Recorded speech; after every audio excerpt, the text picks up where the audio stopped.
নমস্কার বন্ধুরা, আমি আবার চলে এসেছি আমার কমেন্টের ভিডিওগুলো। যারা আমার বন্ধুরা কমেন্ট করেছে তার ভিডিওর অ্যান্সারগুলো নিয়ে চলে এসেছি। আমি কমেন্টগুলো এক একজনের পড়বো আর কমেন্টের অ্যান্সারগুলো দেবো। আবারও পড়ছি সঞ্জয় বেরা। অসংখ্য ধন্যবাদ সঞ্জয় বেরা তোমাকে আমার ভিডিও দেখে কমেন্ট করার জন্য। তোমার কমেন্টের অ্যান্সারগুলো আমি দিচ্ছি। 1 নম্বর প্রশ্ন হচ্ছে, তোমার ডাকনাম কি? আমার ডাকনাম টুকটুকি থেকে টুকু হয়ে গেছে, এতটুকু হয়ে গেছে, টুকটুকি বলতে পারো। কিন্তু টুকটুকি এত বড় নাম কেউ ডাকে না, টুকটুকি ছিল।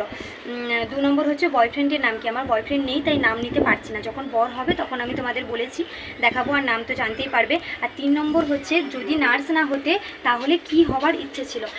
সত্যি কথা বলতে গেলে আমি ছোটোবেলা থেকেই ভাবতাম যে নার্স হব।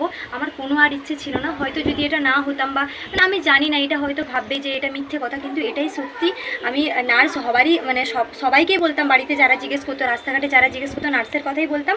আর ভগবানের কৃপায় আমার স্বপ্ন পূরণ হয়েছে। আমি এখন একজন staff nurse, professional staff nurse.